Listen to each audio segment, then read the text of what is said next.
आती है। मुझे अभी ऐसा लग रहा है कि वो चाहे गिदड़ भपकी कितना भी दे रहा हो पाकिस्तान, लेकिन वो भी सामने आने से डर रहा है। अभी जैसा सर बता रहे थे कि सिर नीचे करके ताबड़तोड़ गोलियां चलाना, और कुछ भीख के पैसे मिल गए तो फिर से उसने फुदकना शुरू कर दिया है।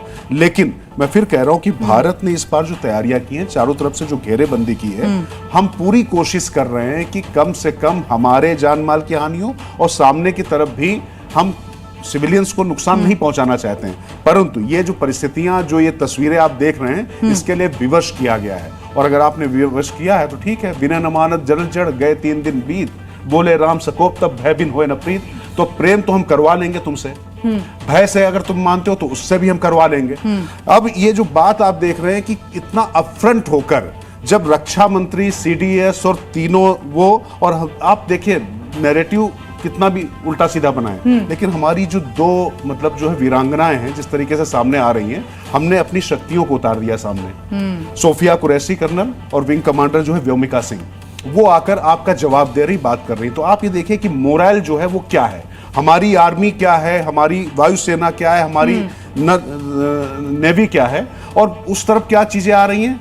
नमाजे जनाजा में लोग खड़े हुए हैं और छिप छिप कर जो है ड्रोन भेज रहे हैं, और कुल मिलाकर वो इस अंधेरे को वो जो कायम करना चाहते हैं। मैं कह रहा हूं कि पाकिस्तान की सेना ने अपने जीवन में अंधेरे को पैदा कर लिया है। अब इस अंधेरे में उनका गुम होना उनकी नियत ही है, और ये मुस्तकबिल उन्होंने खुद लिखा है। इसके लिए किसी को दोष नहीं दिया जाएगा, क्योंकि हमने तो पूरी कोशिश कर ली और अभी तक हम संयम रखे हुए हैं, धीरज रखे हुए। जैसा कि सर कह रहे थे कि लगातार हम ये देख रहे हैं कि हम धीर गंभीर पूरी तरीके से नजर रखे हुए हैं। लेकिन कब तक, राजकिशोर जी, सवाल यही। और देखिए, इस चर्चा में मेरे सहयोगी हार्दिक भी मेरे साथ जुड़ गया है। हार्दिक, लगातार यही चर्चा चल रही थी कि आखिर भारत कब तक सहेगा। देखिए, सबसे पहली बात तो भारत इसीलिए सह रहा है क्योंकि भारत इंडल्ज नहीं करना चाहता। बिल्कुल। लेकिन अब लगता है समय आ गया है। और 24 घंटे पहले भी ये कवरेज लगातार जारी थी, उससे पहले भी हम कंटिन्यूअस कवरेज कर रहे हैं, और सवाल बार बार जो निकलकर सामने आ रहा है, संगीत रागी जी, 24 घंटे पहले आपसे यही सवाल मैंने किया था कि दूध का जला छाछ फूंक फूंक कर पीता है,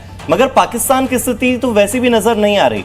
1 युद्ध हारो, 2 युद्ध हारो, 3 युद्ध हारो, बार बार हार के बावजूद, अपनी आवाम को मरवाने के बावजूद पाकिस्तान है कि सुधरता नहीं, न सीख लेता है न सबक लेता है, बावजूद इसके और ज्यादा इंस्टिगेट करने की कोशिश करता है। ये उकसावे वाली कार्रवाई अब तक क्यों जारी है? इसलिए क्योंकि वहाँ मिलिट्री लीडरशिप जो है वो इररिलेवेंट ना हो जाए, इसलिए वो इस प्रकार की चीजें करता है। देखिए, मिलिट्री लीडरशिप जितना भारत से साथ स्थिरता की स्थिति आएगा, उतना ही मिलिट्री डील होंगे, जितना मिलिट्री डील होंगे उतना ही कमीशन कोर वहाँ पर होंगे, उतना ही उनके पैसे उनकी जेब तक आएंगे।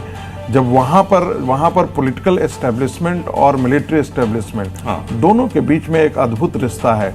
आप किसी भी प्रोफेशनल कंट्री में इस प्रकार की चीज़ें नहीं देख सकते। हमारी अपनी आर्मी के बीच में ये आप सोच ही नहीं सकते हैं कि पॉलिटिकल लीडरशिप और इस तरह की थी। हम कहते हैं किसी पार्टी के ज़माने में, किसी पार्टी के समय कहा करते थे कि भाई वो लोग कमीशन गिरी करते थे, लेकिन आज वो ये चीज़ नहीं है जिसकी तरफ राजकिशोर जी ने इशारा किया कि डायरेक्ट डील हो रहा है, और सेनाओं से बार बार ये पूछ करके तुम्हें क्या जरूरत है। ये नहीं कल जाकर के होने कि हमारा बच्चा तो पढ़ा नहीं और देखिए हम तो कमजोर निकल गया। अरे तुम अपने बच्चे को यदि राइफल बंदूक नहीं दोगे, यदि S-400 नहीं दोगे, यदि मिसाइल लेटेस्ट नहीं दोगे, 5th जनरेशन का, अभी तो 4.5 जनरेशन का हमारा फाइटर जेट है, 5th जनरेशन का जब दुनिया जानती है, पूरा विश्व जानता है कि पाकिस्तान में आतंक पलता है, पोषित होता है, पल्लवित होता है, और यहाँ का आतंकवाद पूरे विश्व को सताता है, बावजूद इसके फंड मिलता रहता है, पैसा आते रहता है, उसका बहुत बड़ा, देखिए बहुत बड़ा सिंपल है। हाँ, कोई भी दुनिया की बड़ी ताकत नहीं चाहेगी। फिर मैं दोहरा रहा हूं कि भारत एक बहुत बड़ी आर्थिक ताकत और भारत एक बहुत बड़ी सामरिक ताकत, सैनिक ताकत बनकर के बिल्कुल। और देखिए, भारत पाकिस्तान नहीं है। बिल्कुल हार्दिक, इस चर्चा को हम लगातार आगे बढ़ाते रहेंगे, और बड़ा सवाल ये उठता है, देखिए भारत जो है वो बार बार पहलगाम में हमारे निहत्थे लोगों को, मासूम लोगों को मजहब पूछकर मारा गया। उसके बाद भारत ने जब आतंकवादियों का खात्मा किया, तो उसके बाद हम क्या देखते हैं कि कब्र के साथ, वहां पर जनाजे के साथ हम वहां पर देखते हैं कि मुनीर की सेना खड़ी है, और फिर बार बार इस बात को दोहराया जाता है, बड़े बड़े मंच पर जाकर सीधे विक्टिम कार्ड खेला जाता है और कहा जाता है कि भारत हम पर हमला कर रहा है। पिछले 2 दिनों से पाकिस्तान जो कर रहा है वो पूरी दुनिया देख रही है, राजकिशोर जी, और अब पाकिस्तान खुद से खुद ही एक्सपोज होता हुआ नजर आ रहा है। भारत के एक्सपोज करने की जरूरत नहीं है उसको। नहीं बिल्कुल, और जो आपने कहा ना कि वो जानते हैं, वो मुनीर की जो सेना नहीं, वो दरअसल मुनीर के आतंकवादी हैं। मदरसे की जो ये पैदाइश है, उसका जो सबसे बड़ा यूएसपी क्या बताया था कि उसको पूरी कुरान आती है, उससे ज्यादा तो हमारे एनएसए को आती है। अजीत डोभाल उसको पूरी तरीके से जो है पूरा वो बता देंगे, वो हदीस भी बता देंगे, उससे ज्यादा वो पढ़ी हुई है।